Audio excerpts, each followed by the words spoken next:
Pharma కంపెనీలో కొనసాగుతున్న అక్రమాలను అరికట్టడానికి తెలంగాణ డ్రగ్స్ కంట్రోల్ విభాగం రంగంలోకి దిగింది. ఎక్కడికక్కడ తనిఖీలు ప్రారంభించారు డ్రగ్ కంట్రోల్ అధికారులు. అనుమతి లేకుండా ఇదేచ్ఛగా దందా చేస్తున్న వారిపైన నిఘా పెట్టారు కంట్రోల్ అధికారులు.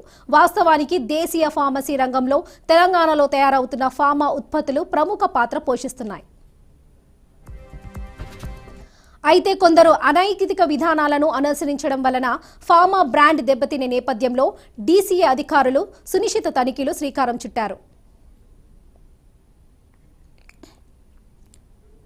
జీఎంపీ అంటే ISO 8 నిబంధన మేరకు పరిశుభ్రమైన వాతావరణంలో మందుల ఉత్పత్తి చేయాలి. ఇక్కడ తయారవుతున్న మందులు సురక్షితమనే భావన కల్పించడం కోసమే తనిఖీలు చేస్తున్నామని అంటున్నారు తెలంగాణ డ్రగ్స్ కంట్రోల్ విభాగం డీజీ కమలహాసన్ రెడ్డి.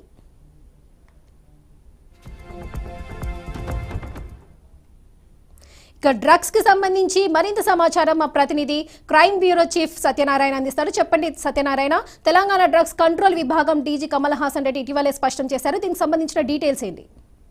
వరలక్ష్మి, తెలంగాణ వ్యాప్తంగా దేశీయ ఫార్మా కంపెనీలు అన్ని కూడా ప్రముఖ స్థానంలో ఉన్నాయి.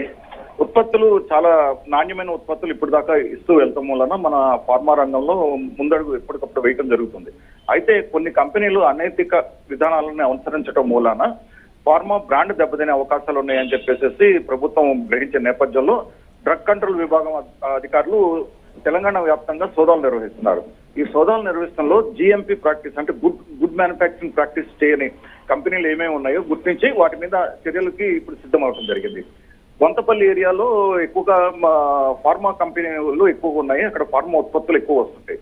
అయితే బొంతపల్లి ఏరియాలో జరిపిన సోదాల్లో రక్షిత్ డ్రగ్స్ యూనిట్ లో జరిపిన సోదాల్లో దాదాపు 53 లక్షల రూపాయలు విలువైన ఒక డ్రగ్ ని స్వాధీనం చేసుకోవడం జరిగింది. ఆ డ్రగ్ ను సంబంధించి అంటే ఎలాంటి మ్యానుఫ్యాక్చరింగ్ కాకుండా 9 బ్యారెల్స్ లో ఆ పౌడర్ నిల్వ ఉంచడం జరిగింది. మోకాళ్ల నొప్పులకు సంబంధించి ఆ డ్రగ్ ను ఉపయోగిస్తారు. అయితే అక్కడ GMP విధానాన్ని అనుసరించట్లేదు అన్నది డ్రగ్ కంట్రోల్ విభాగం అధికారులు గుర్తించారు.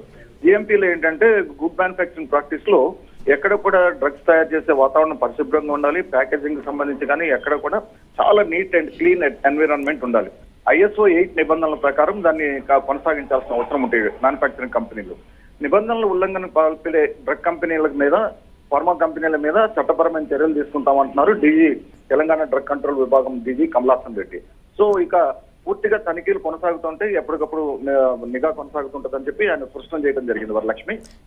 Right Satyanarayana, thank you.